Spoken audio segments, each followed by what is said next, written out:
आना चाहता हूं अब पश्चिम बंगाल। पश्चिम बंगाल में 91% से ज़्यादा का मतदान, 91%। हालांकि 90% 5 बजे तक और 1 घंटे में 1% और सिर्फ यहां बढ़ते हुए बताया गया है। चुनाव आयोग के आंकड़े के अनुसार 91.83% शाम 7 बजे तक की का मतदान जो है वो है 91.83%। ये आज और 2 चरणों में 2 फेज़ में यहाँ मतदान हुआ। फेज़ वाइज, आइए फेज़ वाइज देखते हैं हम कि पश्चिम बंगाल का सूरत हाल क्या है। 152 सीटें, जिसमें से पिछली बार 59 सीटें थी बीजेपी के पास, और बाकी बची हुई सीटें मैक्सिमम 92 सीटें टीएमसी के पास थीं। और इस बार क्या सूरत हाल है फर्स्ट फेज़ में, उसके बाद फिर सेकेंड फेज़ पे आते हैं। फर्स्ट फेज़ में वोटिंग परसेंट भी ले आते हैं। वोटिंग परसेंट क्या रहा, ज़रा उसको ले आइए। First phase Paschim Bangal exit poll 152 seat, TMC को 43%, बीजेपी को 42%, सीपीएम को 5%, आईएनसी यानी कांग्रेस पार्टी को 4% और अदर्स को 6%। ये है पश्चिम बंगाल की 152 सीटों में वोट प्रतिशत, किस पार्टी को कितने। यहाँ टीएमसी लीड करते हुए, लेकिन टीएमसी और बीजेपी के बीच मात्र 1% का अंतर है। वोटिंग प्रतिशत में सिर्फ 1% का अंतर, और उधर सीपीएम और कांग्रेस में भी 1% का अंतर। अदर्स जो हैं वो तीसरे नंबर पे हैं 6%। खैर अदर्स की बात, लेकिन यहाँ सीट देखे जाए, सीट कितने आते हैं फर्स्ट 152 में से किसको कितनी सीटें, ज़रा सीट ले आइए स्क्रीन पर। सीट 152 में से कितनी सीटें किसको, जरा सीटों में, सीटों के आंकड़े के हिसाब से जरा सीटों को ले आइए स्क्रीन पे। और यहाँ लेकिन लीड करती हुई फर्स्ट फेज़ में 152 में यहाँ टीएमसी लीड करती हुई। टीएमसी को 72 से 78 और बीजेपी को 69 से 75, नेक टू नेक है बिल्कुल। यानी अगर मीन निकाला जाए तो 75 सीटें टीएमसी को और 72 सीटें यहाँ पर आ रही हैं बीजेपी को। सीपीएम को 0 से 2 सीटें यानी 1 मीन में देख सकते हैं, और कांग्रेस पार्टी को 2 से 4 सीटें यानी 3 सीट आ सकती है। अदर्स के खाते में 0 से 2 सीटें जा सकती हैं। ये फर्स्ट फेज का हाल है। फर्स्ट फेज, सेकेंड फेज भी देख लें। फर्स्ट फेज का ये है, सेकेंड फेज भी देखते हैं जरा। सेकेंड फेज आज, सेकेंड फेज 142, अभी से लगभग 2 घंटा पहले वोटिंग खत्म हो गई और कई लोग लाइन में कई जगह हैं। और ये फाइनल आंकड़े जो जितने आंकड़े आए हैं उस आधार पर ज़रा सेकेंड फेज 142, और यहाँ पर सेकेंड फेज में किसको कितना प्रतिशत, जरा प्रतिशत देखिए। सेकेंड फेज में 142, यहाँ टीएमसी को 48%, 48%, बीजेपी को 41%, सीपीएम को 4, कांग्रेस पार्टी आईएनसी को 3 और अदर्स को 4।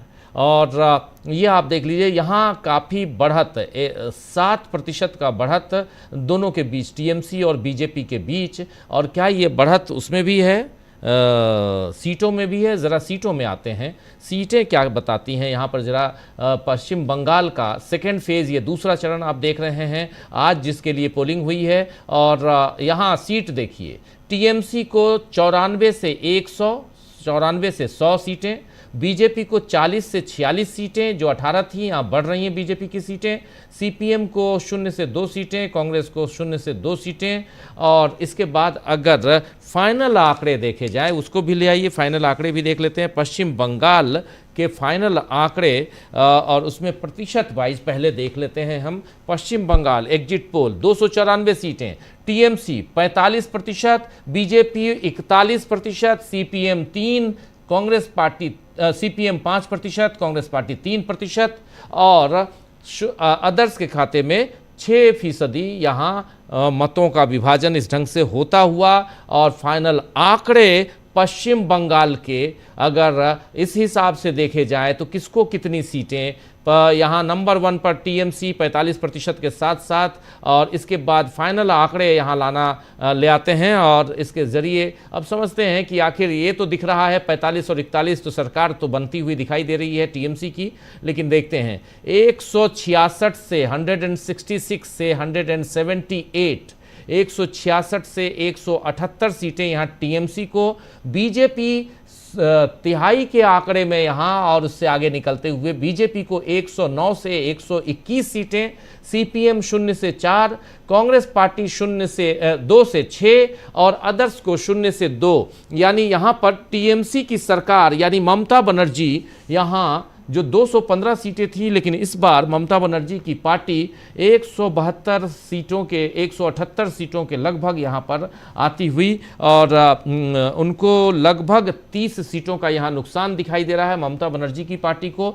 लेकिन बीजेपी यहाँ 30 सीटें जो बीजेपी 77 थी वो अपना परफॉर्मेंस इतना सब कुछ करने के बाद परफॉर्मेंस को बढ़ाते हुए और साम दाम दंड भेद सब करते हुए बीजेपी यहाँ दिखाई देती है। जल्दी से आप जुड़े हुए हैं उधर पश्चिम बंगाल से, प्रफुल्ल जी आपके पास सबसे पहले आना चाहता हूं। इन आंकड़ों को आपने देख लिया, 166 सरकार बना रही है टीएमसी और 166 से 178, क्या आपको भी ऐसे ही लग रहा था या इसमें कमी है?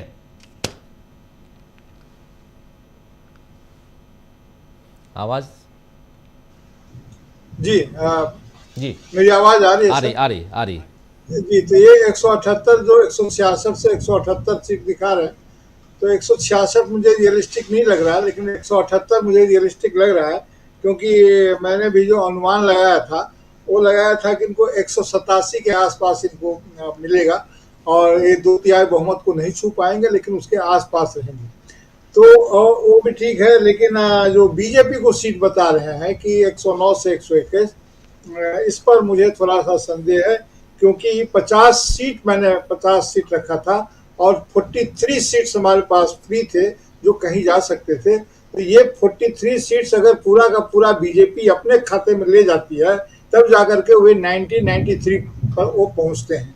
और बाद बाकी जो तो ठीक ही है, कांग्रेस को ये 5 दे रहे हैं, ये 2 दे रहे हैं, मैं कांग्रेस को लगभग यहाँ पर 11-12 सीट आप बंटवारा कर रहे थे, यहाँ पे बाइपोलर हो गया है, आप बंटवारा कर रहे थे, यहाँ पर साफ साफ बाइपोलर दिखाई दे रहा है ये पश्चिम बंगाल का। प्रशांत जी, आपको क्या लगता है यहाँ जो कोशिश कर रही थी बीजेपी उस कोशिश में यहाँ सफल होते हुए नजर आ रही है? इस चुनाव को बाइपोलर चुनाव कर दिया है। दूसरी चीज, यहाँ कांग्रेस पार्टी और कांग्रेस पार्टी के जो टॉप लीडर्स हैं जिस ढंग से इस चुनाव को लड़ना चाहिए था वैसे लड़ते हुए नहीं दिखाई दिए, अधबने मन से यहाँ पर कांग्रेस पार्टी लड़ती हुई दिखाई दी। राहुल गांधी का भाषण, एक दिन का भाषण, लेकिन उस भाषण में भी हालांकि 1 दिन 2 दिन से काम नहीं चलता है, आपको पूरा लगना पड़ता है, वो सारी चीज़ें थी। यहाँ पर बीजेपी बाइपोलर करने में सफल होती हुई दिखाई दे रही है इन आंकड़ों के हिसाब से, हालांकि टीएमसी को हराने में सफल नहीं हो पाई है एग्जिट पोल के हिसाब से। क्या कहेंगे इस पे? अगर वो ठीक है ज्यादा अग्रेसिव होती तो चुनाव के आउटकम को प्रभावित करती, तो मेरे ख्याल से उन्होंने इस बार जो है वहां पे एंट्री ली है, जो डुओपोली हो गई, बाइपोलर पॉलिटिक्स वेस्ट बंगाल की हो गई, उसमें परिवर्तन अब यहाँ से शुरू हो रहा है।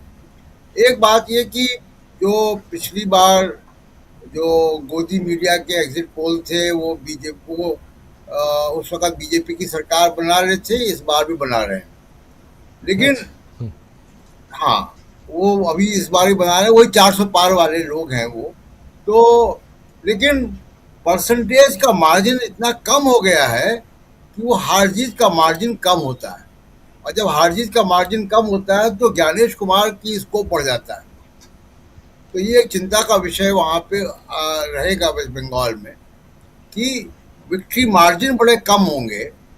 एक बात तो निश्चित तौर पर दिख रही है कि एंटी इनकम्बेंसी है, और उसमें कोई बहुत आश्चर्य की बात नहीं कि होनी ही है, तीसरी बार की सरकार है, एंटी इनकम्बेंसी है।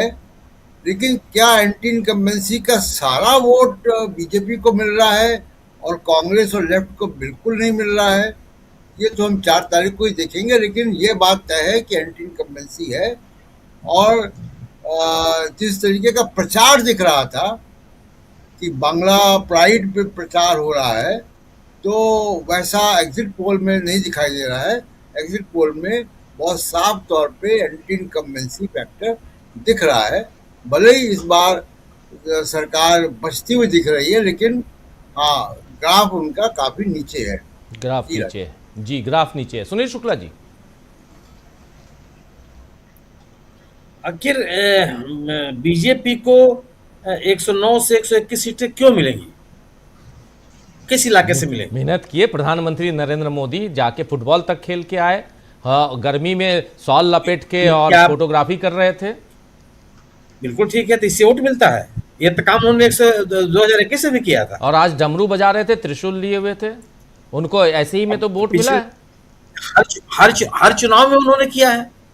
कोई ऐसा चुनाव नहीं हुआ है पिछले 10 वर्षों में जिसमें पोलिंग के दिन किसी न किसी तीर्थस्थल पर न गए हो।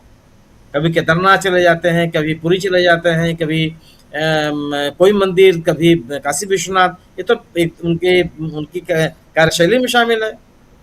लेकिन पश्चिम बंगाल का चुनाव पिछली बार अगर आप याद कीजिए तो वो बांग्लादेश से कहीं कोई मंदिर है वहां पे वो पूजा करते हुए दिखाई पड़े थे 2021 के चुनाव में।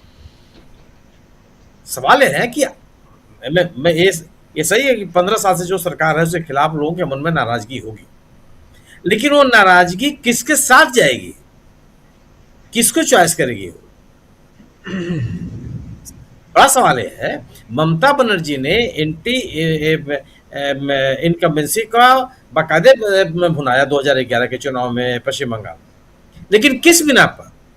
फोटो खिंचवा के, फुटबॉल खेल के, मंदिर में जाके, एक राजनीतिक आंदोलन खड़ा करके? क्या भारतीय जनता पार्टी टीएमसी सरकार के खिलाफ कोई एक राजनीतिक विमर्श पैदा कर पाई क्या पश्चिम बंगाल में? मैं स्वीकार करता हूं कि ढेर सारे विषय थे जिससे टीएमसी सरकार को घेरा जा सकता था, लेकिन बीजेपी वहां चूक गई। एसआईआर का मुद्दा वहां बहुत महत्वपूर्ण हो गया। और एसआईआर आज अगर पश्चिम बंगाल में का जो मतदाता है वह अपनी वोटर पर्ची को फोटो कॉपी करा करके अपनी जेब में रख रहा है, संभाल के रख रहा है, तो वो किसके लिए रख रहा है? वो नाराजगी किसके प्रति है? और जो 27 लाख लोग जिनको मताधिकार से आपने वंचित कर दिया, वो किसी न किसी परिवार के सदस्य हैं। अब तक तो आपने एक नैरेटिव बना के रखा था सभी राज्यों में कि जिन लोगों के नाम काटे जा रहे हैं वो तो या तो दिवंगत हो गए हैं, या माइग्रेट कर गए हैं, या डुप्लीकेट नाम है, कई जगहों पे कहीं नाम पड़े हुए हैं। यही मेरा नैरेटिव बनाया आपने, बिहार में भी बनाया, अन्य जो जिन राज्यों में एसआईआर सब जगह आपने ही माहौल बनाया। पश्चिम बंगाल में ये आपने तार्किक विसंगति का मुद्दा लेके चले आए, और इस तार्किक विसंगति के मुद्दे ने पूरे की पूरी नैरेटिव खारिज कर दिया। और आज स्थिति है कि पश्चिम बंगाल का नागरिक डरा हुआ है कि अगर हमने मतदान नहीं किया तो हो सकता है कि मेरी नागरिकता चली जाए, एक नागरिक को मिलने वाली जो सुविधाएं वो खत्म हो जाए। भारतीय जनता पार्टी कहां से इससे लाभान्वित हो जाती है? हाँ, जिन लोगों का नाम काटा गया है, जिस तरीके से वोटर लिस्ट को प्रभावित करने की कोशिश की गई है, ठीक है, उसको मैं मान सकता हूं, हो सकता है उसका असर हो। लेकिन जब मतदान का प्रतिशत ये है, आज जो मतदान हुआ वो भी जबरदस्त तरीके से मतदान है। इन इलाकों में पिछली बार 84% मतदान हुआ था, आज 92%, 91% के कुछ आसपास मतदान हुआ है। हर जगह मतदान हुआ। एक उत्तरी कोलकाता को आप छोड़ दीजिए, हर जगह जबरदस्त मतदान हुआ। उत्तरी कोलकाता में कोई छोटा मोटा मतदान नहीं, जब वहां बहुत शानदार मतदान लोगों ने किया। तो आखिर भारतीय जनता पार्टी को ये जो लोग दे रहे हैं 109 से 121 सीटें कहां से मिलेंगी? कौन सा वर्ग है जो बीजेपी को मतदान करने लगा? महिलाएं और मुसलमान, दो टीएमसी के मजबूत वोटर हैं। क्या ये टीएमसी को छोड़ के चले गए? क्या उन्होंने टीएमसी को वोट नहीं दिया? आखिर कौन सा वर्ग है जो नया जुड़ करके इसने वोट दे दिया? 2019 के चुनाव में भारतीय जनता पार्टी को सफलता मिली थी जब मतुआ समुदाय इसके साथ जुड़ा था। वह मतुआ समुदाय 2021-2024 के चुनाव में बाकायदे भारतीय जनता पार्टी से दूर होता हुआ नजर आया। आपके साथ कोई जुड़ा है नहीं, तो किस बिना पर आपको ये 41% मतदान हो जाएगा आपके लिए? 36% से पिछली बार 37 37% मतदान था, उसमें 4% की वृद्धि हो रही है 2024 के चुनाव में। तो 4% वोट मत आ कहां से रहा है? आपके बीजेपी के पास तो ध्रुवीकरण ही एकमात्र रास्ता है, और ध्रुवीकरण का जितना डिविडेंड है वो बीजेपी को मिल चुका है। जिन जिन जिन इलाकों में आपने लोगों के वोट काटे, उदाहरण के तौर पर मुर्शिदाबाद में शमशेरगंज विधानसभा क्षेत्र है, 75,000 लोगों के नाम काट दिए गए मतदाता सूची से। तो 96% लोगों ने वहां अपने पोलिंग किया, मतदान किया। ऐसा तो है नहीं कि जो लोग आपने मतदान का नाम काट दिया, लोग अपने अपने घरों में बैठ गए। लोग बाकायदे पैसा खर्च करके, आप आज मैंने जितने लोगों से बात किया, सबने बताया कि हम जितने वर्षों से हम वोट दे रहे हैं, इतना समय कभी नहीं लगा, कभी नहीं लगता था। लंबी लंबी लाइनें लगी हैं। क्यों लाइनें लगी हैं?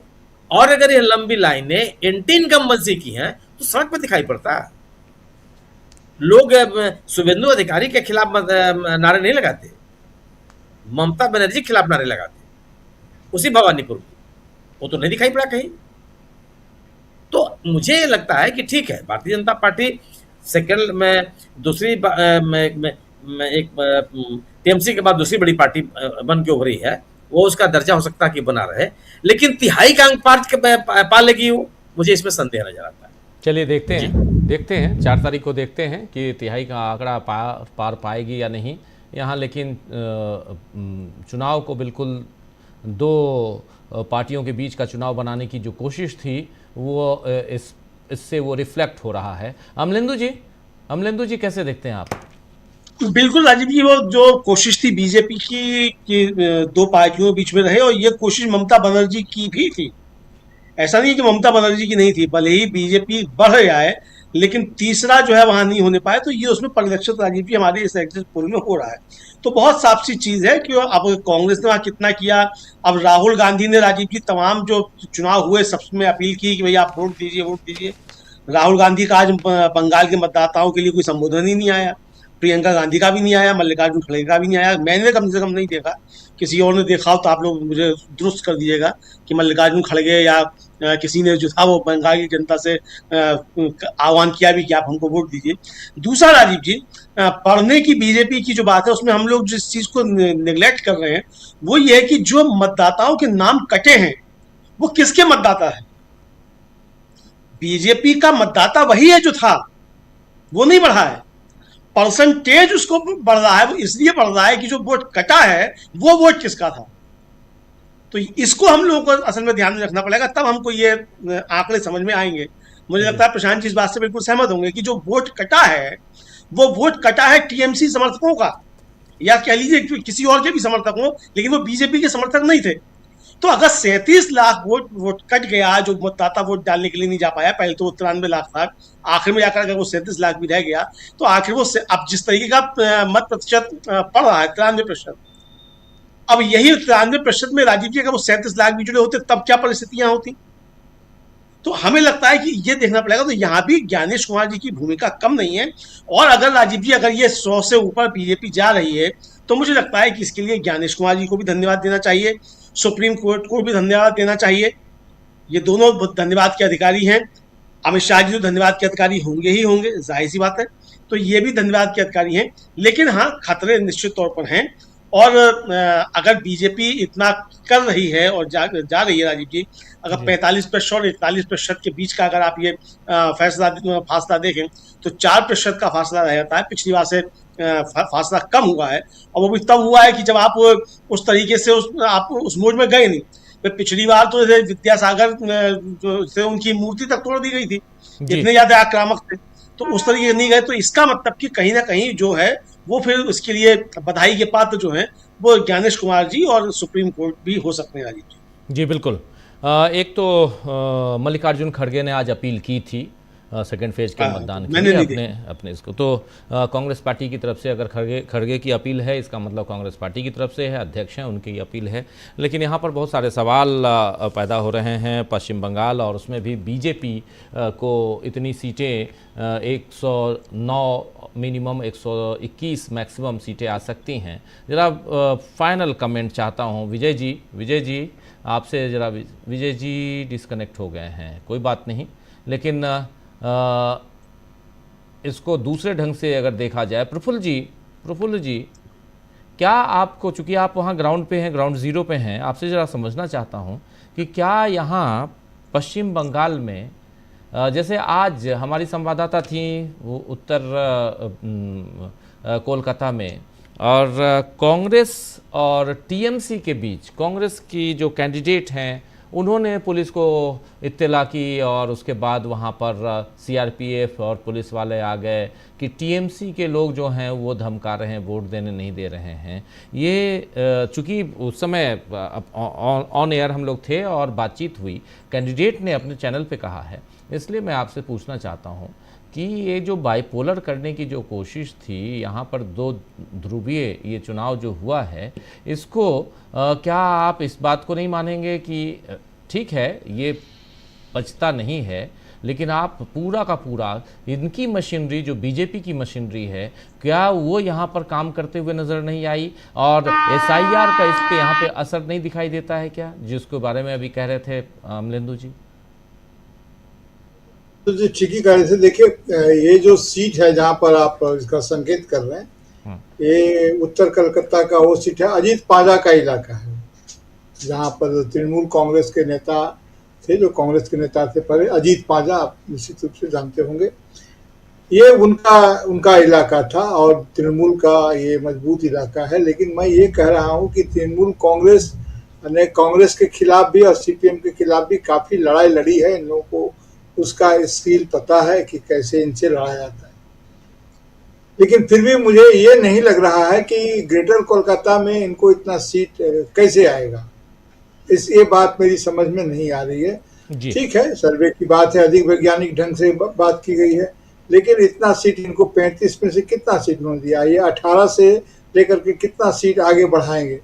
ये आज के चुनाव में अगर देखें आप, अगर डाटा को बैक करें, बैक किया सकता है, यानी कि फर्स्ट फेज और सेकेंड फेज में, तो मुझे लगता है कि थोड़ी सी सुविधा होगी बात करने में कि वो फर्स्ट फेज उतना नहीं इनको बढ़ सकता है जितना ये है। उस बार भी जो 192 सीट जो वहाँ पर 152 सीट जो था, उसमें इनको 59 ही सीट तो था उस बार। 152 सीटें थी जी, 152 में 59 थी, 59 सीटें थी, जो अब 72 सीटें हो रही हैं। हाँ, तो अब 72 मतलब 13 सीटें बढ़ रही हैं इनकी। फर्स्ट फेज में 13 सीट बढ़ रही है जी। तो वो 13 सीट बढ़ने की कोई जगह नहीं दिखती है वहाँ, इसलिए जगह नहीं दिखती है कि 13 सीट बढ़ने में उन्होंने, ये ठीक है कि कहाँ पर सीट जो बढ़ेगी, दार्जिलिंग में सीट बढ़ नहीं सकती है। हाँ, अगर इनका गोरखा वाले सीट पर अगर कुछ एक आध बढ़ जाए तो हो सकता है, बहुत घटेगा ही, बढ़ेगा कहाँ से बढ़ेगा? तो 1, 2, 3 सीट बढ़, 13 सीट बढ़ने का कोई नहीं है। और जो ये सेकेंड आज का जो चुनाव है, जिसमें इनको 107 में पिछली बार 18 मिला था, तो इसको ये कितना बता रहे हैं? 30 बता रहे हैं, कहाँ चलाएंगे सीट? तो ये देखा जाएगा कि उसमें क्या है। रही बात बाइपोलर की, तो बाइपोलर तो पिछला चुनाव भी बाइपोलर था, जहाँ विपक्ष का कोई तीसरा आदमी नहीं था, तृणमूल कांग्रेस थी और भारतीय जनता पार्टी थी। तो बाइपोलर तो पिछले ही बार था। तो इसलिए अगर इस बार बाइपोलर हो जाएगा तो कोई बड़ी बात नहीं है। लेकिन अभी भी मुझे लगता है कि वो बाइपोलर तो रहेगा ही, लेकिन सीपीएम का और कांग्रेस का दोनों को मिला करके एक अच्छी संख्या आएगी और भारतीय जनता पार्टी को 103 अंकों की संख्या नहीं पार कर सकती सर। ऐसा मुझे लग रहा है, और इसमें हो सकता है मेरा विजडम हो जो तकनीकी रूप से इसको कर रहे हैं। हाँ, तृणमूल कांग्रेस का कुछ सीट जो 178 पर दिखा रहा है, उसका मिनिमम तो मुझे नहीं पच रहा है, लेकिन 178 जो दिखा रहा है, तो मतलब मैक्सिमम आपको लग रहा है कि 178 मैक्सिमम जो है वहां तक छू सकती है तृणमूल कांग्रेस, वहां तक वो उसका हो सकता है 4 सीट और हो जाए। लेकिन भारतीय जनता पार्टी का तो इसमें हमको लगता है कि 109 से 121 सीटें आपको